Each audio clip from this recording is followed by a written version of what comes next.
Il y a bien longtemps de cela, dans notre île, en Haïti, un pêcheur nommé Lormilus.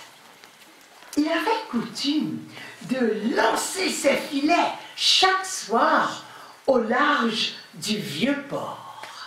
Dingue, dingue, bral pêcher poisson, dingue, dingue, woi, woi, woi, dingue, dingue, dingue, woi, woi, woi, dingue.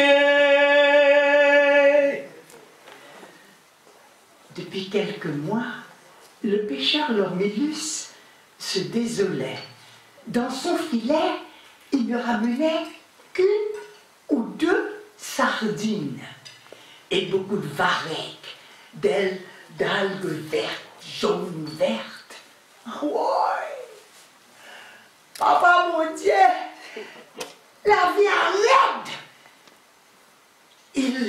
Il se félicitait de n'avoir pas d'enfant à nourrir. Mais il avait une femme qui toute la sainte journée se plaignait. Oui, oui, oui, adieu. Un soir, le pêcheur Lormilus se dit, si je pas joindre poisson à soir même, demain matin, ma pêche jambée dominicani, je vais le couper canne. Si je ne trouve pas de poisson ce soir, je traverse de l'autre côté en République dominicaine et je me fais coupeur de canne.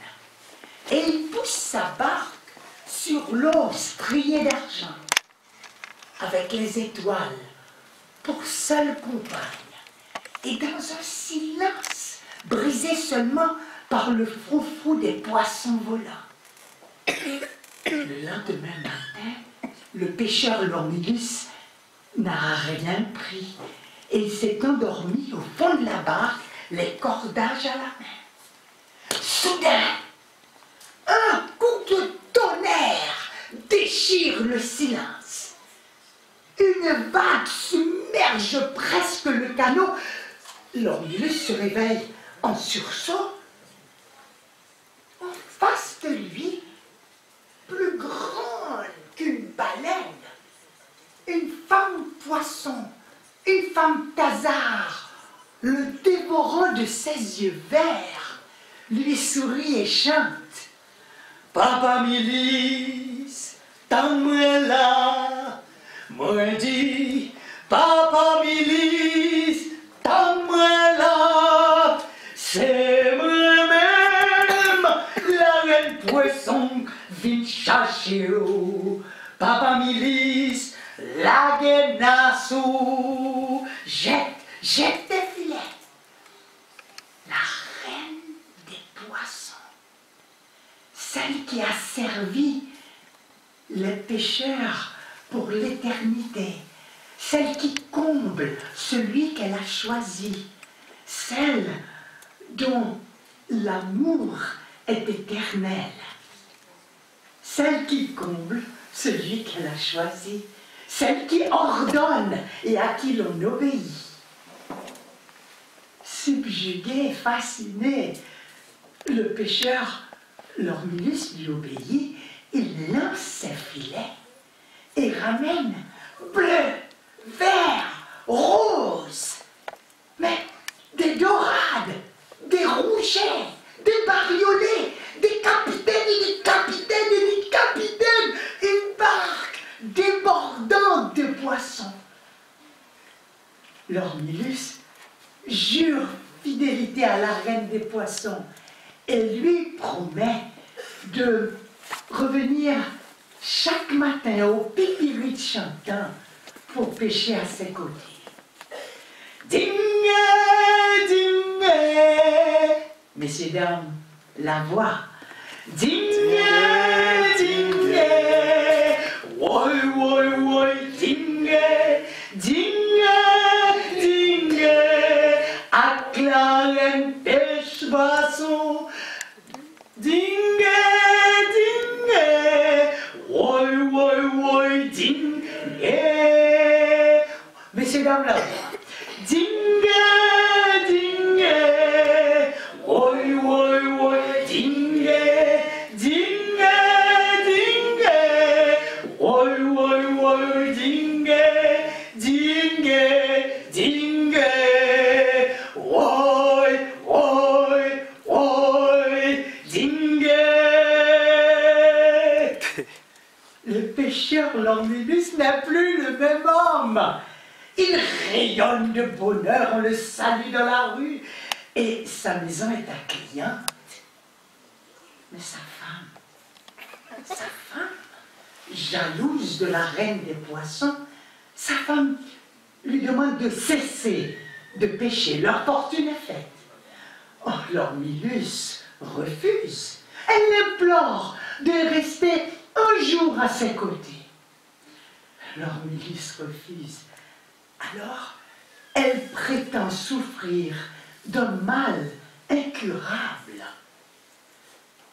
Lormilus accepte, il cède, mais son cœur saigne. Sa femme alors demande, pour guérir, que lui soit préparé un court bouillon de Thasard, d'une femme Thasard, plus grande qu'une baleine. Lormilus souffre de la cruauté de sa femme, mais il prend la mer. Il prend la mer et il dirige sa barque là où il sait ne jamais rencontrer la reine des poissons. Dingue, dingue, belle chère la reine, pardon, pardon, oui.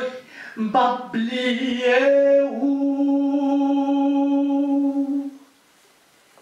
Quelle n'est pas la surprise du pêcheur Lormilus en tirant ses filets d'y trouver la reine des poissons blessée au flanc. Un poisson épais l'aurait, dit-elle, transpercé. Mais elle ne dit pas la vérité. Désemparée de ne pas voir Lormilus au rendez-vous du matin, elle s'est jetée au-devant du varé fougueux. Et c'est d'une voix éteinte qu'elle lui dit « Mon amour, mon bien-aimé, tu donneras ma chair à manger à ta femme comme elle le désire. Mais qu'elle sache que 15 jours après avoir mangé ma chair, elle mettra au monde des jumeaux. Tu les nommeras Tiaya et Tiyeye, et tu leur donneras à chacun une machette, une bouteille d'eau réveillante et un chien que tu trouveras dans un coffre enfoui sous le rocher de la plage. Et elle meurt sur ces mots. Papa, mon diable, pas t'émile. Est-ce que la cour dort? Non, la cour ne dort pas. Puisque la cour ne dort pas, qu'elle sache que 15 jours après avoir mangé la chair de la reine des poissons, la femme du pêcheur Lormilus met au monde des jumeaux. Et puisque la cour ne dort pas, qu'elle écoute le chant d'action de grâce du pêcheur Lormilus pour les lois protecteurs des jumeaux, les lois Marsa.